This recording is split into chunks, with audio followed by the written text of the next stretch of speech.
Hello, everyone, and welcome to the Mainframe Open Education Studio User Group. I'm Devontae Hawkins, and today we are joined by a very special guest. Today we have Niall Ashley, and Niall is an experienced professional with a diverse background in cybersecurity, aerospace, software development, hardware engineering, and whatever else you can think of.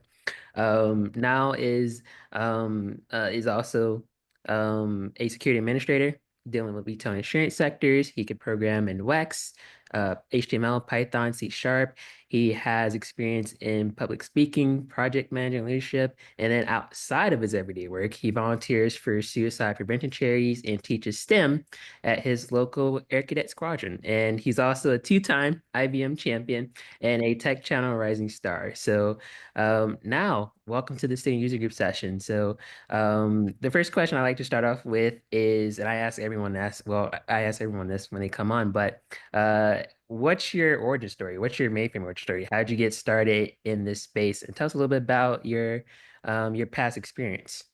I like that it says, could you briefly introduce yourself? But I ramble a lot, so I apologize in advance if I go down any tangents. But as people saw on the last slide and as you introduced, I have quite a weird history in terms of careers. So when I finished college, I basically decided that I wanted to do a kind of vocational course. I wanted to do an apprenticeship because I like practical learning. I'm very kinesthetic, so I learn by doing. To that end, I undertook an aeronautical engineering apprenticeship. I worked with that organization for 4 years, but I basically realized it wasn't my cup of tea. It wasn't kind of where I wanted to, stay. In the long run, I could see that I wouldn't be happy. I didn't see the kind of career progression opportunities, and I didn't see the opportunity for kind of personal growth. So I sort of took this leap of faith, and I basically left. I moved back home, so I, went from renting, and I was kind of quite independent, and I was having to live with my family. So I think that did their heads in too. But then within about 2 years, I'd sort of moved out again. As I'd started this new career, I was, doing really well, and basically I find my niche really. And I think it's important. I use that history, use that example to basically evidence to people that you don't have to know what you're doing first time. You're allowed to make mistakes. You're allowed to say, actually, that wasn't the right decision, but that's okay. I'll kind of take a few steps back and sort of divert down a different route. So yeah, bit of a storied career, but that's okay. And I learned a lot doing that. A lot I learned about engineering that has sort of changed my mindset for the better. And I now use that with security administration. Wow, wow, I love it. And Sean just said in the chat that there's a rumor that you're also a Planet Mainframe influencer. So congratulations on becoming Planet Mainframe influencer. Wow, you're really just an all-star in this community, in this space. So congratulations now on that. Sean knows that flattery will get him everywhere, but yeah. Let's just say it's a rumor. Yeah. So a follow-up to that question is, how did you get interested into the technical field? Can you talk a little about your journey into tech and how you became involved in this space? Yeah, so growing up, my dad was always very focused in kind of technology. He did a degree in radar engineering. He actually worked on the mainframe for some time. He worked with Fortran, which I only found out about recently when I was interviewing him for a kind of article. So that was quite a revelation. But he had me sort of learning. I think it was his Atari. I want to say it was an 8600. Eventually, he had a friend who was getting rid of a PS1, so I kind of had that, and then eventually from like the PlayStation 1, Nintendo 64, kind of to PS2, Xbox 360, I kind of went through quite a number of video game consoles, and I had sort of Windows 98, Windows 95 on our family computer, and I was playing Star Wars Galactic Battlegrounds and all sorts of other video games, and that was back when obviously you had to have like 6 different CDs. You had to sort of take them out, install one part of an entire game, and I just loved technology. I loved tinkering. I loved learning about what was possible. I loved seeing the kind of the kind of progression of this industry with Moore's law. You look at games from the PlayStation 1 to the PS2 and the PS2 to the PS3, like the graphical jumps were extraordinary. They were beyond kind of comprehension. People would see a blocky kind of figure, let's say Tomb Raider, and they'd go, oh my god, Lara Croft, she looks so realistic. And then fast forward like a decade, and there's like more polygons in sort of one, I don't know, on her cheek than there was for an entire body previously. And just I found that fascinating. I found it really remarkable. And I also look at, talking to Joe Winchester, I look at like user experience and user design and the way that's changed over time. And I just think technology and the kind of, I don't know, the possibilities are just unfathomable. And I'd love to see where they end up. I'd love to have a kind of an orb and look into the future and go, oh my gosh, what's going to happen in say 10 years time? Like, are we all going to be using meta quests with work, or are we going to have like a lot of text to speech and kind of we just talk and the computer runs some recs? Who knows? Wow, wow, that's amazing. Yeah, I can definitely relate getting into tech because I got into tech from my dad as well, and then also just through like playing video games with them. So I really initiated, my love into tech too. So I love that we share that. So how did you decide that you wanted to stay in the mainframe field and in the space? What was one thing that really drawed you to it? So I did quite a few work experience places when I was at college, a few placements. I was quite indecisive. I think most people around that kind of 15, 16, 17 years old kind of age, they don't really necessarily know what they want to do, or they have an idea, but maybe it's not viable. So, for example, I was really interested in doing video game design. And so I actually did a work experience placement with EA Games, and I realized it really wasn't what I hoped it would be. The crunch culture, the kind of uh, working late. I would finish the placement at 5 and I would leave, and the people who were so far into work they wouldn't be leaving for hours. I'd see them the next morning and they'd say, I've been here since 8 p.m. last night, and then I got here for 6 a.m. this morning, and I just thought this isn't actually what I would feel comfortable doing. And I remember that period because we were looking at Battlefield 1, and a lot of the people at that studio, their ex-colleagues went off to Hello Games to make No Man's Sky, and I was like learning a lot about the industry and the connections during that time. And I just thought this is my dream, but it isn't actually what I want to do right now. And maybe in this form, it isn't what I want to do at all. Maybe I'd do it independent, but I had to make that decision for myself, and I used that learning experience to help guide me. I did other placements. So I did one which was a lot of sort of general administration. I did some that was more like programming, and again, I wasn't as much of a fan of software development. I felt like uh, I didn't find the catharsis or the gratification in working on like a project even for 2 weeks and not seeing any result. Whereas I enjoy the idea that with system administration, there's like little kind of dopamine hits every day or every hour. And I couldn't invest this idea of enjoy this idea of investing for months on one piece of software and it doesn't pay off, and eventually going, God, why won't this come to fruition? And so that was it. Like ultimately, when I was looking in the mainframe, looking in careers, and there was this opportunity in the mainframe, I thought this is a really tried and tested piece of kit. This is a platform that is lasted decades. It stood the test of time, and it's constantly being innovated upon. And there's so much that I can learn about security, but also security is ever changing. You look at the landscape 30 years ago versus today, and security kind of, I guess, exploits the risks, but also the kind of countermeasures, the preventative measures. Those have changed too. And I just thought this is something I would be fascinated to get into, because I would be constantly learning, and I'd be learning on possibly the most innovative and powerful piece of kit, ever. I mean, Apple probably want to say that their, iMac number 600 or whatever it is now is probably the best bit of kit on the planet. But realistically, when you look at the Z16 and you look at all the capabilities, there really is just nothing like it on the market. Yeah, I definitely agree with that. IBM Z is something special to a lot of people, and coming into the space, obviously there was a lot that you had to learn. So how exactly did you apply what you learned in your previous experience with your first mainframe opportunity? So when I started, I was a complete, newbie to mainframes. I'd never done Z Explore. I was never an IBM Z student ambassador. So a lot more people kind of in that way what might have had a head start ahead of me. Um, I basically just learned by doing. So I think I got stuck into a client system within something like 2 months, 2.5 months. So not even a quarter of a year, and I was kind of supporting a client with running their rack of administration. I did loads of courses on Interskill. And then actually my first week in that industry, I attended what was the last virtual GSC UK event. So I sort of dialed in on my first day and for the next 4 days and learned everything I could. And that was fascinating. What I learned and how quickly I learned was I guess it was more of a need than a kind of want. Obviously, sometimes you like having the time to kind of digest information, but I think that trial by fire helped kind of shape me. It forged me into kind of where I'm at now.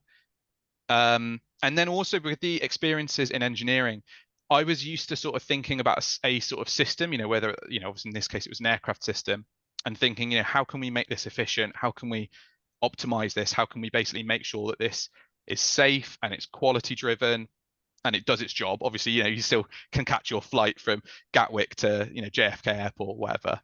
And when I thought about that, that was all about, efficiency. And I guess that's how, in a way, that's how a hacker would think. That's how a kind of an attacker would think. Where are the exploits on this system? Where can we put in the minimal, that's that kind of word efficiency. Where can we put in the minimal effort in and get the maximum yield out? So basically, where's the biggest exploit that will give us the most benefit as a hacker? And when you think of a system in that way, it's then quite useful to then think the other way. So, okay, now we've thought about where the most yield is. Those have got to be our top priority fixes, because they're the most dangerous, the highest impact. And so it's kind of a matter of, sort of taking this engineering mentality and actually reversing it. So I'd sort of almost flipped it on its head.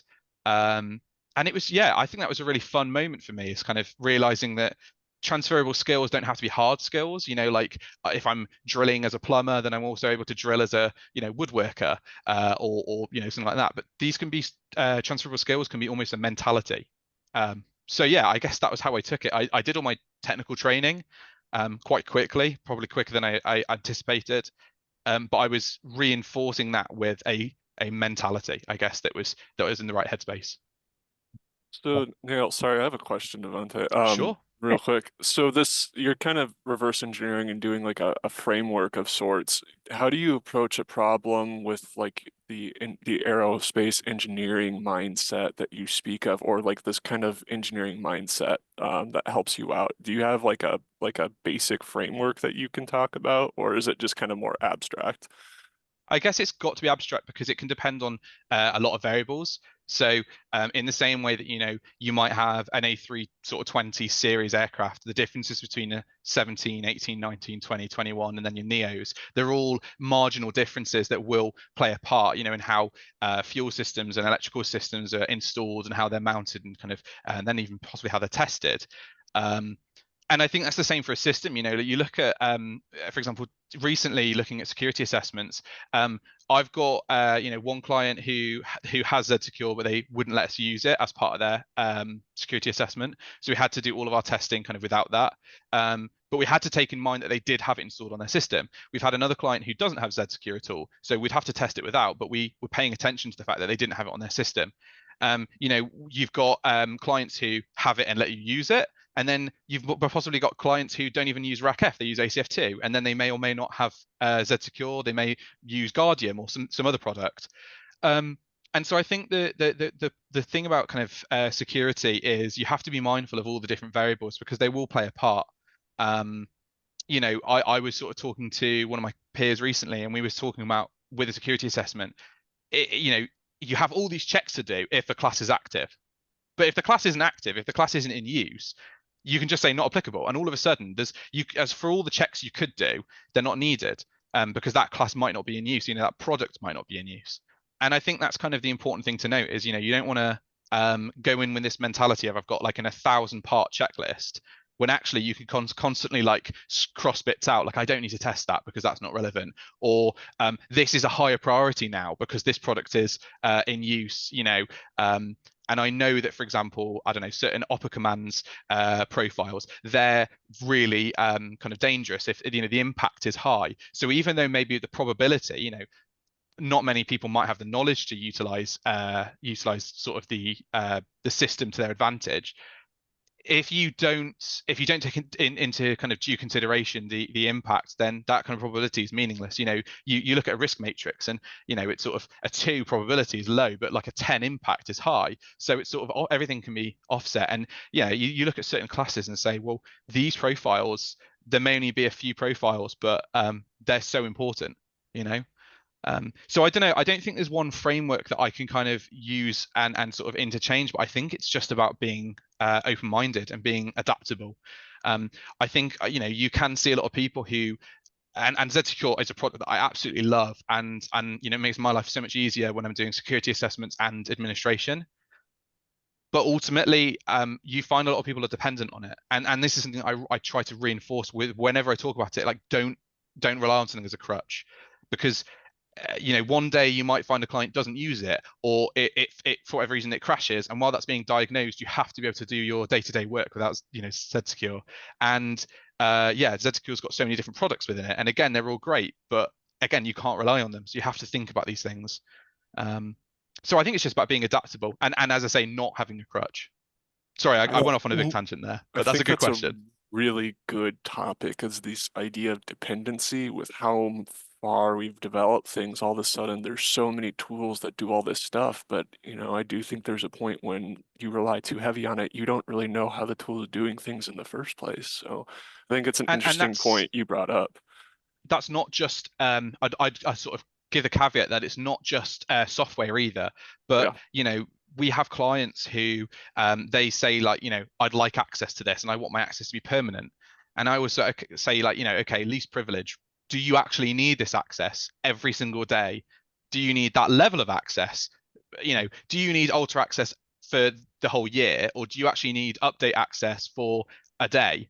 And sometimes people will sort of say, look, it's inconvenient for me to have to ask about this. I do this sort of, this kind of regular checklist. It's a monthly check, and I do this.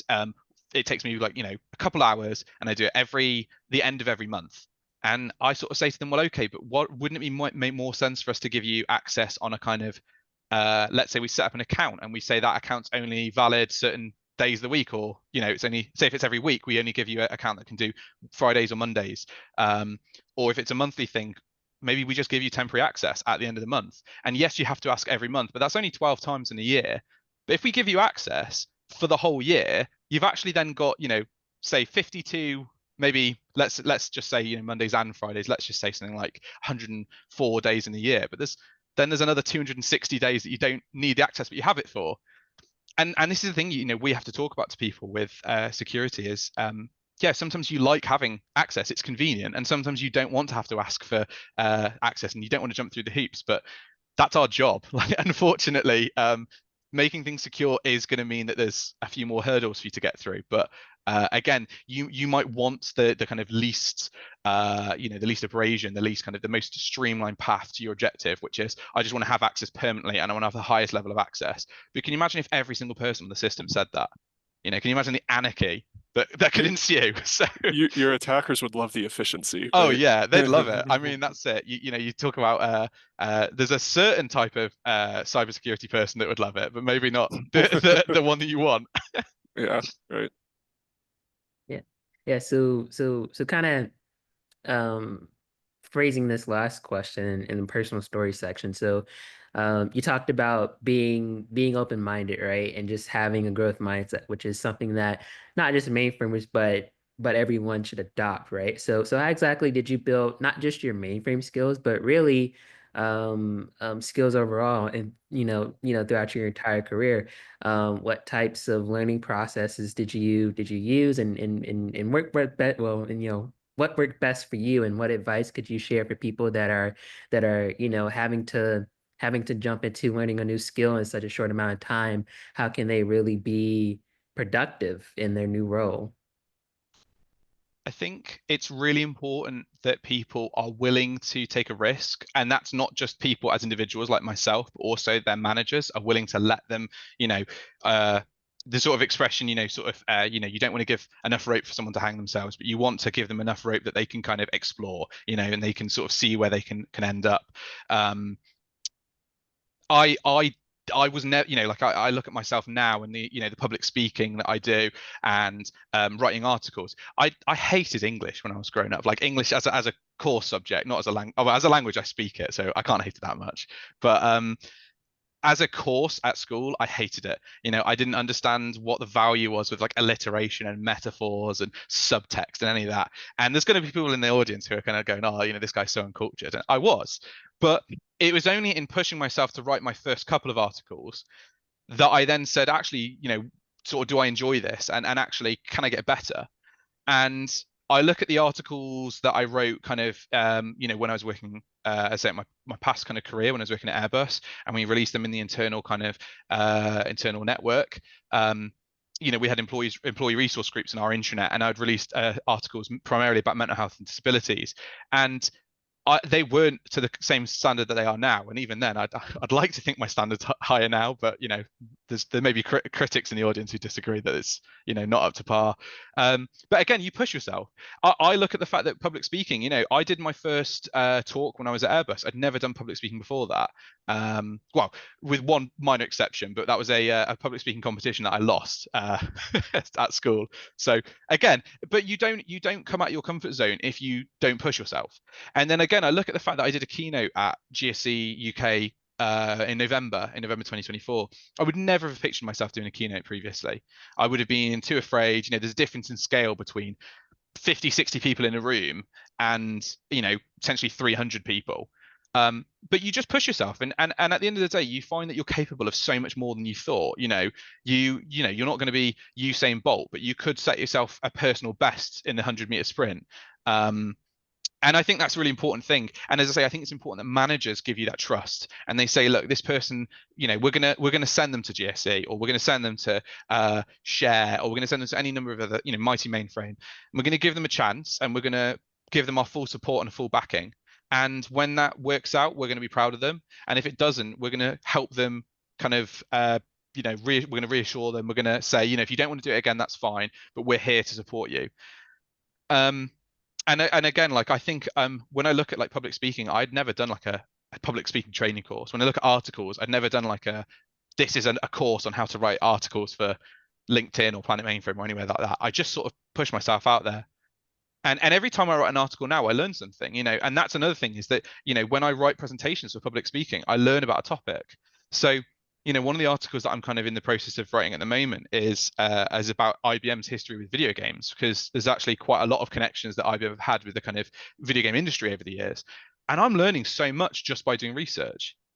And the same with every one of my presentations. I'm writing a presentation and then I do a bit of research and go, oh wow, I didn't realize that. Or can I find some graphics that visualize this? And I go, oh, that's a perfect visual kind of representation. I'd never thought of it that way before. And I just think that's kind of the important point is if you get stagnant and you say like, I think I know enough, I don't want to push myself out my comfort zone, you're never going to learn. And it's all well and good saying you have a growth mentality, but if you've also kind of got this, as I say, this complacency and you're just happy staying where you are, unfortunately, you don't have a growth mentality, or it's all for naught because you're not pushing yourself to learn. You can't just try to hope that you'll learn by osmosis. Like, oh, someone's going to walk up to me and teach me. The company will pay for my training course. Like sometimes that happens, but sometimes you've got to find the training course. You've got to push yourself. Yeah. So I think it's a matter of independence. People have got to be willing to do that. And I know it's not comfortable or easy sometimes, but it does pay off.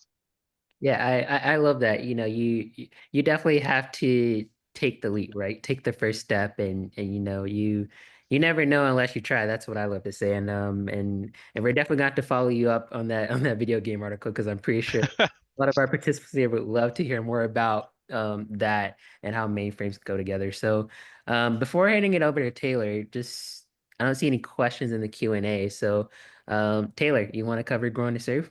Oh yeah, for sure. So I have a question for you. You have Sure. a lot of energy for technology and security, and it's very clear, and I'm sure the audience sees that too. Where does that energy come from? Everybody wants to know, Yeah. like where are you pulling this boundless, like unlimited energy from, and like what motivates you? I have to know.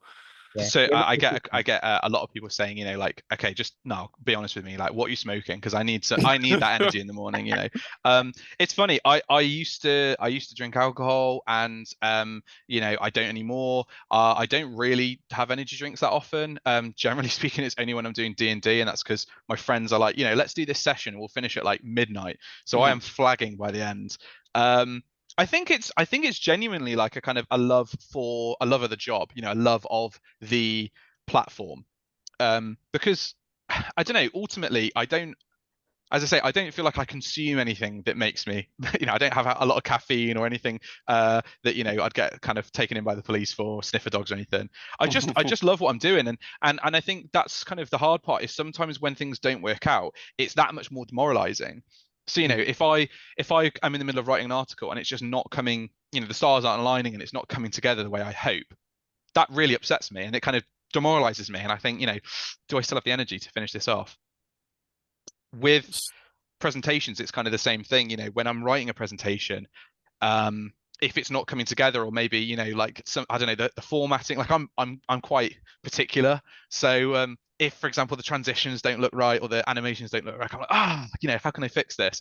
And I'll stress over the most minute things, and so I can kind of over invest my energy in the wrong places. I can hyper focus on something that's just not worth it. Um, but I guess like I'd rather have this energy than not. And ultimately I'm kind of lucky in the regard that, yeah, I hyper focus on something that I enjoy, and what I enjoy is what I do for work. But yeah, I don't know. I think I'm just born with it. I'm sure it's I'm sure if I get tested one day, it'll be something that begins with A, whether that's autism or ADHD or something to that effect. But yeah, they're going to say it's something, and um, but yeah, You I love it.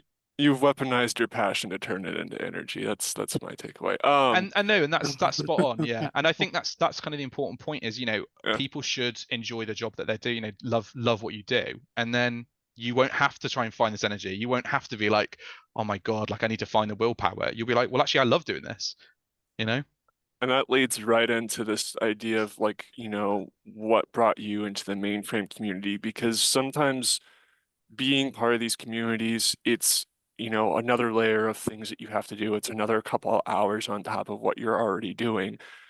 So obviously you're passionate to contribute to, I counted at least 5 different communities. I'm probably undershooting it by this point. But before I ask the mainframe one, I'm really curious. RAF is Royal Air Force. So you were part of, Yeah. so what, could you explain what that community is? Because a lot of viewers might not know what that is, and I think Yeah, it's sure. very interesting. It is a very, I guess it's a very UK thing, but I know that you have scouts and you have like boys brigades, and it's Hmm. kind of similar to those. Basically in the United Kingdom we have different kind of I guess military branches. Generally we have I think it's like Navy, Army, and RAF, or kind of Air Hmm. Force, and then each of those will have its own corresponding cadet force. There is actually for a lot of private schools they won't have an individual one. They'll have one that's called the CCF, the Combined Cadet Force, and that's all three kind of rolled into one. So they get to do a bit of boat work and a bit of sort of say sailing, a bit of flying, and a bit of shooting, all that rolled into one. I went to the Air Cadets when I was a kid, so when I was a teenager. It was just because it was the nearest one to me and my school. And also, I'm not a boat person. It's nothing against boats. I just I don't vibe with them. I don't get seasick, but I much prefer flying. So That's I just so funny. decided, So well, it's one of them is a little bit more dangerous in many people's opinions. So I think it's funny that you're well, like, I yeah, don't like boats, surprisingly, but I like flying. but Yeah. the death rates with aircraft are really low because the quality in terms of manufacture, which I've found out firsthand because I worked in the industry. So Yeah, I feel really confident with planes now. Like I don't get anxious flying. that's Um, true. I could make a but boat from a log, but I am not yeah. making a plane anytime soon. But I think the thing is that for me, I'm not a military person. So like for example, I don't have much interest in joining the military. I'm not from a military family. Like even though my grandparents were, that was a world war, so that's kind of a different experience. Yeah. But I'm not like second or third generation of like military, like army veteran or anything like that. My dad wasn't in the military. I just loved like the whole idea of stuff like flying and aircraft, and yeah, I just sort of signed up for the RAF, and then when I moved back to my local kind of hometown, I just thought like I want to give back to this community. So the cadets will do stuff like flying, which I can sort of drive them to the nearest RAF base, and then they'll go. Um, but mainly what I do is I teach STEM. So I do kind of have other, as I say, other responsibilities, mostly pastoral, but STEM is my bread and butter because that's kind of the industry I worked in. So yeah, I teach a lot of kind of aeronautical, sort of aircraft structural kind of classes. I've expanded into teaching cyber, so there's a particular RAF cyber course that you had to do. Now I'm kind of qualified within that organisation to train the cadets on that. I don't teach them about RACF. I think that's maybe a bit too beyond their scope, but maybe one day. And yeah, I just love like kind of giving back, and I love the idea that I'm investing in the future because when I look at me and the fact that I didn't know what I was doing, and I had a load of adults who were very patient and they were taking the time to teach me things, and that really helped me feel confident asking questions, and that's led to where I am today. I think that every one of us kind of owes it. If we've ever had a good teacher, we kind of owe it to that kind of community, to whatever community we've come in, to say, and maybe we should give back a bit of time. You don't have to do a lot. I only generally do Thursday evenings, but I'd occasionally do weekends, sometimes do Monday evenings. But I think it's never an unreasonable amount of time. But yeah, and that's been true for, so when I was at Airbus, I was supporting different employee resource groups. So again, we had like sort of mental health and disability, which I did a lot of support for. My best friend, who supports Chester Pride, he did a lot of work with their Pride employee resource group. So I was supporting employee resource groups back then. But then, I was in the charity committee at school in sixth form. So I don't know, I've been a community person from a young age, really. I've done all sorts. I've shaved my this is awful. I shaved my hair and eyebrows off for charity. So please don't. And this isn't. And I know Sean Rooney, if he's in the chat, will probably go and do this. But please don't go and look for the photos. But there were photos of me at GSE 2022, and I had like no eyebrows, or maybe it's 21, but I had like no eyebrows, no hair. It was not a good look. I looked like an egg, a slightly furry egg, Humpty Dumpty sort of thing. But yeah, so I've done a lot for charity. I've done Tough Mudders, and GSC, we raise a lot of money for charity, Guide Share, GS UK. So yeah, I think it's just all about community. And that's what this industry is great for, because we have a great community. We have the Systems Z Enthusiast Discord, and we have the Open Mainframe projects, and we have these just collaborations, these get-togethers. They're lovely. Yeah, so what was your first experience with the mainframe community? Because community has obviously played a huge part in your professional and even personal life. So what was that first introduction into the mainframe community? And I do agree, the mainframe community is a very tight-knit group of people. It's funny because my first experience, I had my interview, and then I got this job. And as I say, I started in November 2021. I started at BMC Software. My first day at that job was when GSE UK 2021 started, and I joined this, say with all these Zoom calls, and there was loads of people, and I was like, oh my God, I'm overwhelmed. There's so many people, I have no idea who they are. Now I look back on it and I recognize so many names, and I could go, oh yeah, it's crazy to think, I might have been in the same call as, say, Sean Rooney or Stephen Purver or someone, and before I even knew who they are, like today, like I'm as kind of friendly with them. But at the time, that was overwhelming. That's being honest. It was an overwhelming community because I've never, when I was at Airbus, it was nothing like that. When I worked, did these work experience placements at, say, Criterion or 3SDL or Borwell, there was nothing like that. And even in the RAF, to my experience, there's nothing quite as tight knit as that. People were so friendly. People were on like first name basis. People would know things about each other, like how's the dog, and they'd know the dog's name. And last time I saw you, your sort of your daughter was getting I don't know, she had like smallpox or so, I don't know, some illness or something. Oh, maybe not smallpox, but something. And then oh, how's she doing? And it was like everyone was just so friendly, and I was kind of blown away. And that was a really lovely, but I'd say quite overwhelming experience. The other one was probably just, working alongside people like, and as I say, being in the committee for GS, GS UK.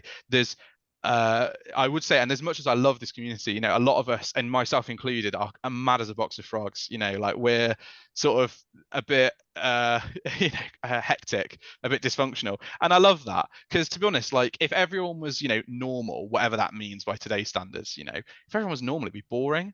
You know, the fact that me and Devonte can sort of have these conversations about like D&D, and then, you know, I was having an interview with some people from IBM like a few months ago, and they were, you know, streaming in, and I was talking to them, and we just went down a big old tangent about Baldur's Gate 3. And I'll have conversations with people, and we'll just reminisce and ruminate on the most abnormal, crazy topics, and I love it. And we're all so passionate and energetic. And I mean, yeah, this community is, it's like I like to think of the mainframe community as this massive circle, and every other community, like the D&D community, the Baldur's Gate, maybe the, you know, user experience, user design, EDM, you know, for you know, music for Sean, or you know, whoever. Or, I like to think of all these little circles, and they're like Venn diagrams where they all kind of have this overlap. But the mainframe community is humongous, and we have all these little circles that kind of coalesce. So yeah, bit of a weird visualization, but that's how I think of it. There are truly people from every single background you could imagine in this community. I have seen some crazy stories of how that people ended up in the mainframe. Like a month or two ago, somebody was telling me that, like, oh, they were a state trooper in New York and they hated seeing all the stuff they did, and someone offered them a job as a system programmer out of the blue for like computer operations, and he took it, and he's been in the mainframe for like 20 years. And I'm like, what kind of Yeah, story is that? Like, it's we've got just, pilots and cosmetologists and, you know, yeah, all sorts of people in this industry, dog people and cat people, believe it or not, right. in the same community. What are the chances?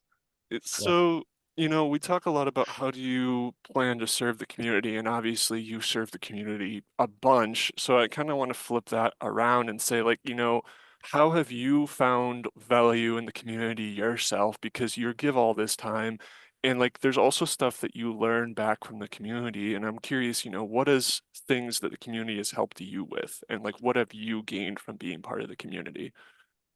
Yeah, so I spoke to Stephen about Systems Enthusiast Discord recently, and he was like, "Oh, it's so good that you're, you know, kind of getting more involved." Because like I used to be, I don't know if this is just a Reddit like expression, but I used to be a proper lurker. I just Yeah, sit there, kind of that's absorb the content, you that's know, kind of me. peek around the corner, you know, oh, that's a good meme, yeah, and then I'd sort of duck away. Um, and the more involved I have been in that, the more I'm enjoying it, because Mhm. people are so friendly, and you know, it just makes me feel safe. Like it is very much like I like to think of it as a safe space. People are really friendly and they're really supportive. You know, in that Discord, for example, people will ask questions and they'll have answers within, you know, minutes, maybe hours at the most.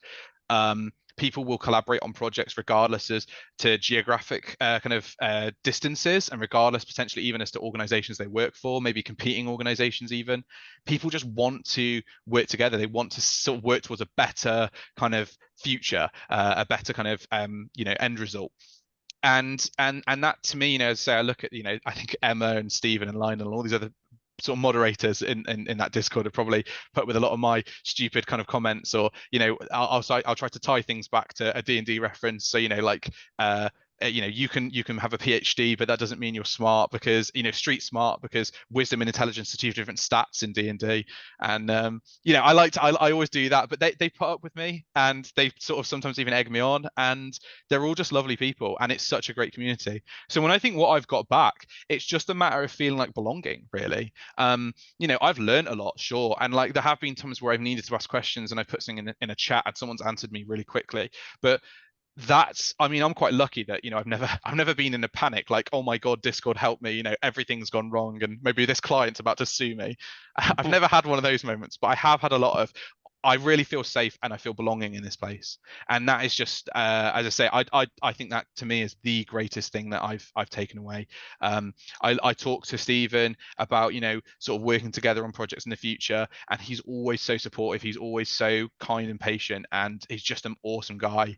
And you know, I talked to Joe Winchester, and we talk about all sorts of different things, and we'll just go off on absolute tangents about Doctor Who, and which one, you know, who the best Doctor was, and what the best episodes were, and you know, whether Stephen Moffat's good at writing whole series or only individual episodes. And It's the real ones will individual know. episodes. Yeah, only I, individual episodes. The real ones it's will know that. individual episodes. Yeah, I but Sorry. We can have these conversations, and this is what's great is like if I was to bring this up in like I don't know Airbus, and I say I had a lot of really friendly colleagues in Airbus. Generally, people were like, I just want to crack on, I want to clock in for my shift, potentially even put my earphones in, and I just want to do my shift and go home, and that's fine. That's their space. They want the kind of again efficiency, talking earlier about engineering. They just want the minimal effort in, the maximum output. They want to just plug their earphones in, not talk, not waste energy, do their job, clock off, go home, and sort of take the paycheck. That's not how I roll. I love investing my time and energy. I love seeing things develop, not just, me and my kind of sort of, I don't know, my kind of my baby, my responsibility, but also the wider industry. And this, I say, this community is just something different. It's just spectacular. I honestly think I just ramble forever about it, but it is amazing. Wow, that was a great answer. I was like just kind of processing that. I was like, oh wait, I'm a host. Like I can't let that just sink in. So but I think that's great. And I was actually gonna ask, what's the difference between the other communities, but you already tackled it. So you're already ahead of me there. So what you could probably have a huge list for I mean, this one. sorry, What if Taylor, can I just mention, sorry, with what I find interesting as well is just touching on what I said earlier about the kind of the fact that different people will work together for despite organizations and despite geography. And this is just my experience, but like as a really relevant one, as someone who's into video games and into comics, there is so much discourse in those communities. Like there is so much like DC is better than Marvel. No, Marvel's better than DC. Like, have you even heard of Image Comics? Have you heard of Boom Studios? Like, what about these other ones? Um, Anarchy. And then within each of those, like within the Marvel community, there's people who are just sort of crying because Marvel have broken Peter Parker and MJ up again, and they're never going to end up together. Whereas DC's thriving because Superman's finally got a son and he's happy and settled down. But it is anarchy. It is. And video game space is exactly the same. You can't say I like X game without someone saying, oh, so you must hate Y. You like waffles. Oh, so you must hate pancakes. That's not what I said. But that's kind of what it's like, in the mainframe space. It's the exact opposite of that. You can say, I like Rack F, and someone says, I like ACF2, and they're not. I've never seen someone invalidate it and go, you are wrong. Like, you shouldn't like that. It's just, as I say, it is a weird topic to bring up, and I appreciate this bit might not resonate with everyone who's not into comics or video games, but trust me when I say, like, the discourse in some other communities it's like headache inducing. Whereas in the mainframe space, people are just like, oh no way, you use this emulator. Oh, we use this one. Oh, okay. That's it. There's no like antagonism. There's no like pitchforks and torches and we're gonna burn down your house because you don't like what we like. So I'm quite lucky with that. Like it really is. I wouldn't go on a lot of Reddit spaces for most of the things I'm interested in because honestly I would just cry. But I can with mainframes.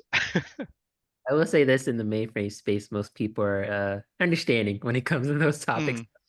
Yeah. There's equal balance.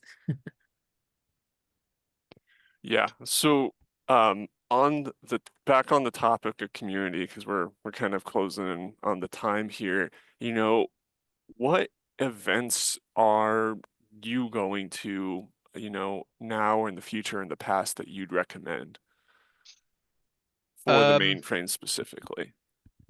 yeah. Okay. So one of the ones that's been on my kind of my checklist, one of the ones I want to tick off the bucket list, as it were. I really want to go to Mighty Mainframe. I think it's a really nice kind of idea that it's not one of the big two. It's not the share and it's not the guide share. It's its own thing. Um, and I really want to support that. I think it's a bit awkward at the moment because the kind of stage I'm at in my development, it's sort of hard for companies to justify, sending a newbie, especially if he's not doing a talk.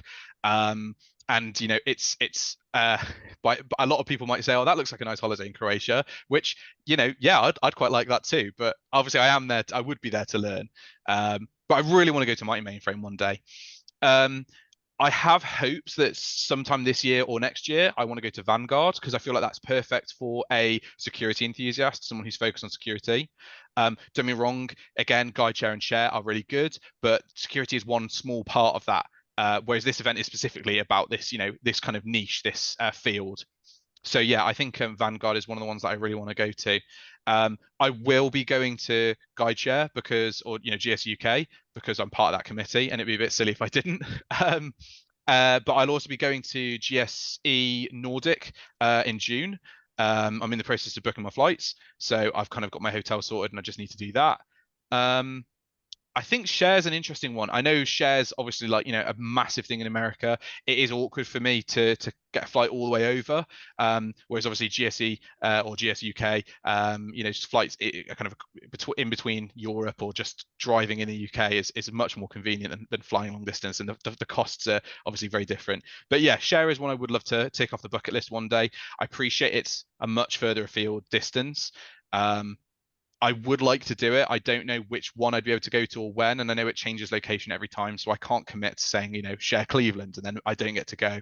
But yeah, I would love to. I think, to be honest, uh, knowing how many people can't go to the conferences I can means that I want to go to the ones they can go to, because I just want to meet them and want to pick their brain. And for example, you two, I might not get to see you at a UK conference, but I might get to see you if I go to Share or Vanguard. So I'm kind of like, well, maybe I should try to make the effort or try to see if my company can invest in me to go there, because I think that would really pay off. Awesome. Yeah, so there's a lot of community, and there is, I believe, an event coming up pretty soon, correct, Devante? Uh, yeah. We'll talk about it at the end of this, but yeah, Yeah, a very little big event. teaser for everybody. I've heard of that one too. Yeah. So kind of rounding things out here, what would you say to those who are considering transitioning to mainframe? I would say basically I'd ask yourself why not. And I think that's kind of the most the thing is I don't want to pitch to someone they should do something if it's not in their interest. But I like to ask people, why wouldn't you or why shouldn't you? And I think a lot of the time when people don't have a valid answer, that to me is quite telling. Maybe they're putting it off for something more sort of psychological, like, oh, I don't want to work in tech because like that's my dad's space, or something to that effect, rather than I don't want to work in tech because I'm bad at it. Like if you're bad at tech, maybe that's a valid reason. You could ask yourself, which caveats of tech are you not so good at? Again, if it's programming, what about something else? But I think the point for me is, when you're looking to kind of go into this career, basically ask yourself what it can do for you, not just what you can do for it. It's obviously got to be mutually beneficial. It has to be, you have to be able to pay the bills. You have to be able to have a job that you're happy doing. What's quite good about our industry is there's a lot of flexible or remote working. So if you have a hobby and you want to spend more time on that hobby, maybe that's quite good because you don't have to commute as often. I have a colleague, I have a friend who commutes like every day, like 4 or 5 days a week. That's just not nice for him, because he loses then 40 odd minutes a day either side of the day. Like 40 here and 40 there, over an hour just commuting. Whereas if he was just working from home, he would be able to clock off, literally close his laptop and immediately crack on with his hobbies or his sort of something he would enjoy. And I know that would make him happier. But equally, again, you have to ask yourself, what can, not just what can you get out of it, but then what can you give back? So now you've sort of, like why you might not want to do it, and what it can do for you. Maybe think about like, how can I change the game? How can I look at Emma Skurgard, and what she's doing is just mind blowing. Like in 3 years, this industry is changing quite a lot because people like her are pushing all sorts of new tech. They're creating new tech. They're open source is becoming bigger and bigger they're bigger and better than ever. And then stuff like DynoFrame, I mean, that's just phenomenal. Like that's awesome. And I just think about that, and it's like, I think she's brought something to this industry, not just in her day job, not just at her kind of day-to-day work, but also like to the wider industry, to the wider culture. It's just awesome. And I think that's another thing you have to ask yourself, like, can you bring something? And if you try to bring something and your employers don't support you, it's okay to talk about leaving. I didn't have any issues in terms of bringing the best out of from myself to my community at BMC. I did leave, but that doesn't, that wasn't the reason. And I know Emma changed roles, and sometimes you change for a number of different reasons, but eventually you find somewhere you're happy at. And then you look at, a lot of the kind of the older generation, and they've done sort of 30 years in one role. That could be our future as long as the company to support us. But again, there's no harm in jumping to a different company if you're not getting the support you need. I think we have very different issues in our generation than previous generations faced. You can't just walk into a bank off the street, slap your CV on the desk, and go, "I want to work here." And you can't buy a house at at sort of, I don't know, 20 years old with a threepence and 2 almonds and a threepence. Houses cost a lot more than they ever did. So we've got different problems, but I think you just have to have the right optimism, and you have to be willing to kind of adapt. And for me, it was, maybe change careers, then change employers. But eventually I found somewhere that really supports me and brings out the best in what I do. And, and I think that's it. It's just, yeah, it's kind of decide what you don't want to do, maybe, why you wouldn't want to do it, think about what you can get out of it, and think about what you can give back to you, and then try to kind of coalesce those ideas into like a final decision. Right. So I know some people like they follow their passions, and other people are just like, I'm just looking for a stable job. Do you how long do you think the mainframe's going to be around in the future for those who are just kind of looking for stability? I mean, the mainframe's just not going anywhere. It Yeah. just isn't. And like, it's kind of like, I don't know, it's kind of like me at a buffet, an all-you-can-eat buffet. Like, I'm not going anywhere. I'm sort of settling down, and I'm getting my money's worth. The mainframe is there to stay, right? And I look at I look at this, I'd say, this space, and I think we have sort of over the last few years we've really done a good job at sort of proving the mainframe kind of isn't dead, it's not going anywhere. I do think that we as an industry, maybe more companies could invest money into kind of reassuring companies. I'd like to see in the future maybe some of the companies that moved away from the mainframe, who did migrate away, actually migrate back and sort of say that we were wrong. I know it's hard for companies to admit that. I'd love to see that one day. I think if they can suck it up and admit that, actually the return on investment would be so good, because the amount of money that the mainframe can save them, the amount of efficiency and security and sort of sustainability. I do think that's the right decision for them to make. Again, it might not happen. But yeah, I mean, the mainframe just isn't going anywhere. It's just too good to get rid of, and nothing does what it does like it does. There was this kind of talk recently about systems in America moving off COBOL to Java, and it's like, well, why would you want to spend hundreds of thousands of dollars trying to migrate your systems from a perfectly good bit of perfectly good programming language to another perfectly good programming language that just won't work as efficiently, and it might take ages to iron out the kinks? Like, is that worth it from a time, cost, energy, every perspective? It's not worth it. And that's the thing about the mainframe. Like, if it ain't broke, don't fix it. But also, the mainframe still innovates anyway. Yeah, I think you hit on something just real quick, like what I've seen in the industry is just now starting up. There's this thing called cloud repatriation, I think repatriation, where it's kind of this movement of assessing, like, did we just move an application to the cloud because it was cool to do, and now we're paying like 10 times more for that application? But there's small movements that I think are going on, like what you said. But overall, I do think the mainframe is, just like you said, here to stay, constantly being innovated, and it's just a great platform and all around. So it's like you said, great place to be for your long term. Yeah. Last question for you. Do you have any like last minute advice or, do's and don'ts for people who are new to the mainframe? I'm a hypocrite, so take what I say next with a grain of salt, but don't burn yourself out. Okay, don't overwork. Like, I think about how many articles I wrote last year between my personal LinkedIn and my Waves account, and then also I wrote an article specifically for Vertali about accessibility, and I think I wrote something last year, something like a cumulative, it's somewhere close to 20 articles, and like and that's not my day job, that's just in my free time. That was quite tiring. I did 3 interviews, 3 podcasts within, I think it was a space of about a month or 5 weeks last year. Again, quite tiring. I'm doing more podcasts this year. So with the Mainframe Society, we're doing, the kind of the Mainframe community. TMC is our series, and we've got some awesome guests, and we've released 3 episodes so far. There's loads more people booked in to do sessions, and that's going to be amazing. But again, it's hard work, because I'm constantly having to kind of maybe drive somewhere to do this recording, and then I've still got to do my day job, and then maybe we have to book things into the evening, but then I want to seem sociable, so then I stay up for dinner. By the time I get home, it's quite late, and I still have to work the next day. So I'm quite bad for burning myself out. Don't do that, basically. But also, like, maybe don't get too comfortable. Don't think to yourself like, I will only ever work from home and do this one thing, and that's what I'll do forever, because that risks complacency and stagnation. And ultimately, you want to get as much out of this industry as much as the industry wants to get the most out of you. And you know, I think of it like how much have I learned in a year? You know, the amount of I've learned about security assessments and the amount I've learned about, you know, Unix system services and their kind of connection to security.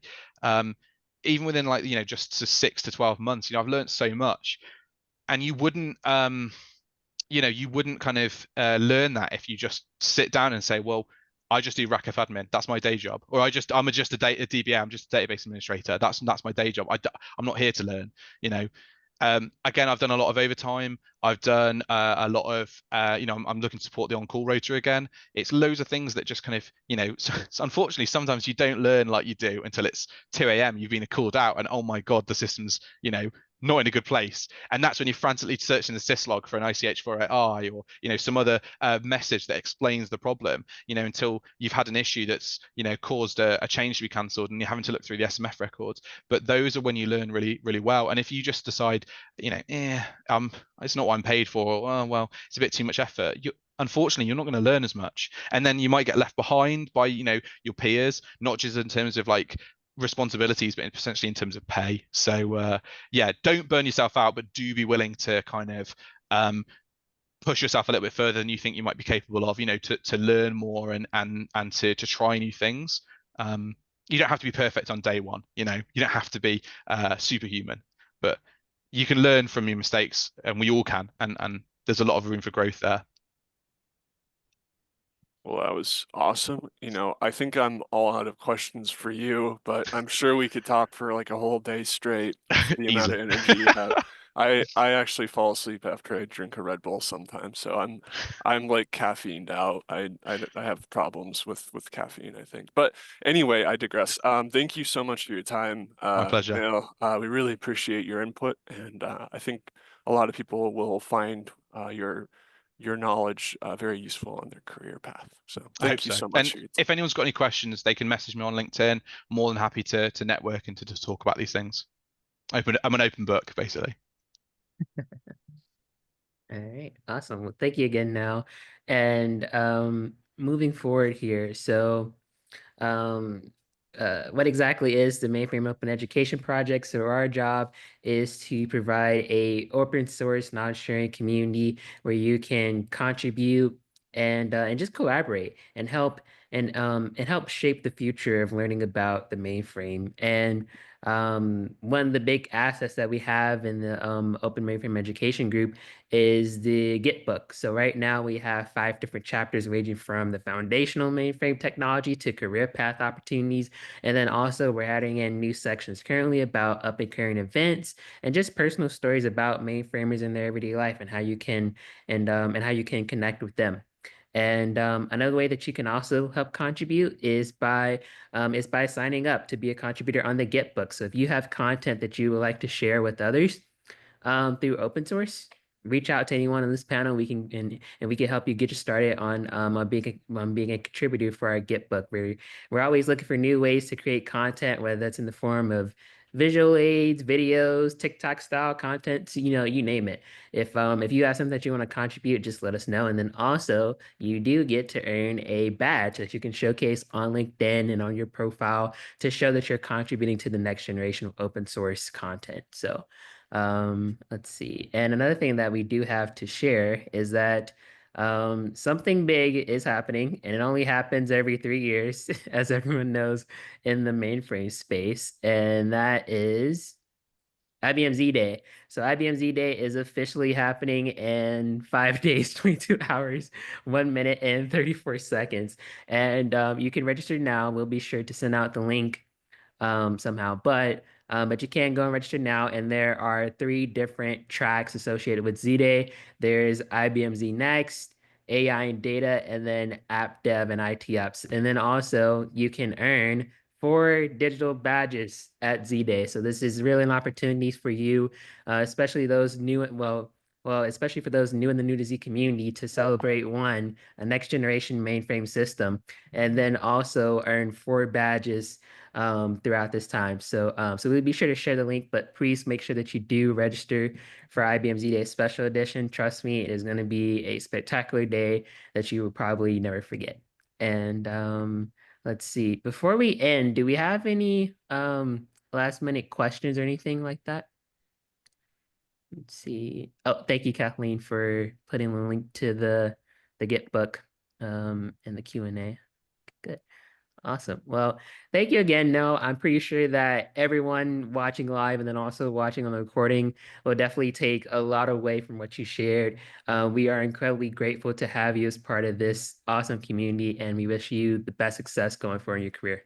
Thank you very much. And thank you for everyone for taking your time to watch. All right. Thanks, everyone. Take care.